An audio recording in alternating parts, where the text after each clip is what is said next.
We're seeing a huge fallout between President Trump and Elon Musk, and the consequences could be serious for everyone. This is all about the big beautiful bill in Congress. Elon's been calling it the big ugly bill. He said only a bill that's thin can be beautiful. So he's upset that it doesn't codify the DOGE cuts.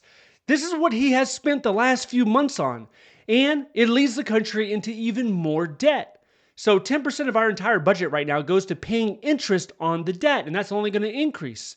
Elon also mentions it's because of him and his personal efforts that Trump won the election in November. That was the main thing that tipped the scale in his favor. Without him, it probably wouldn't have happened. It's true. Elon has a huge megaphone that's Twitter or X.com or whatever you want to call it.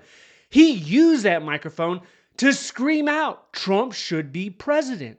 He personally jumped on a plane and went campaigning in Pennsylvania for Trump. And for a time, they seemed to be the best of bros. They were getting along. You saw the pictures. You watched the videos. They were laughing, patting each other on the shoulder. Elon was even in a family photo. They were connected every step of the way. In return, Trump put Elon Musk in a position of power. He led DOGE. He met with members of Congress. With that power, he pushed to fire hundreds of thousands of federal workers. People you know and people I know. Then he got a golden key from Trump in the White House and he left D.C. Now we're seeing a different person. A person who feels like they've been betrayed. Elon's been letting off a firestorm of tweets on social media attacking Trump, saying Trump was ungrateful for all that he did. Ingratitude is what he called it. It's really incredible to witness. Now, what we've seen in the past is that when Trump makes an enemy, and that's pretty much what's happening here by most accounts, they're turning on each other. So what he usually does is he does a 180. Trump is saying that Elon's mad because the EV tax cuts are not in the bill.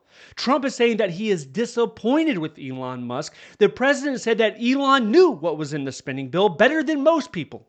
Is that true? Elon denies it. These war of words will probably continue on tonight and tomorrow and probably for the next few weeks. So what would that mean for DOGE? It's an Elon Musk branded acronym. It is an Elon idea, largely. Now, sure, some people in Project 2025, they probably thought about it before Elon, but whether you like it or not, the purge of federal workers and DOGE is part of Elon's legacy. Does this mean that we see a shift in policy when it comes to the federal workforce? Maybe. Especially considering the heat that a lot of people in Congress have been taking from their constituents. And what this shows more than anything is really Elon was a lot more serious about cutting federal spending than Donald Trump was. The president seems to understand that the cuts, they can't go too deep. It would make too many people too upset, and it would damage his popularity, which is something that he desperately wants to keep high. Elon seriously coming off as confused and baffled on why the cuts are not deeper. How could this brilliant man be fooled so easily? Even as people were telling him months ago that Trump was not going to dramatically alter government spending. You could just take a look at Trump's first term and tell he was not really serious about cutting federal spending. The deficit increased under his first administration. Now, sure, it makes a great speech. People clap when you tell them that you're going to balance the budget, but it doesn't happen. And many people have said this relationship would run its course soon because of the personality and temperament of these two people.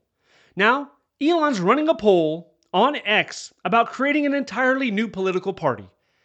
What's crazy to me, really, is that Elon now has successfully alienated himself from both the Democratic Party and now the Republican Party.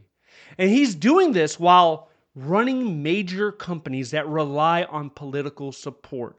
He wants to go to Mars. That takes political support. He wants to do full self-driving. That takes political support. It doesn't seem like the best move for him. And what influence he did have in DC is likely severely diminished. But what do you think about this situation? Let me know down below. Stay updated by signing up to the free newsletter down below. Thank you so much for watching. I'll see you in the next one.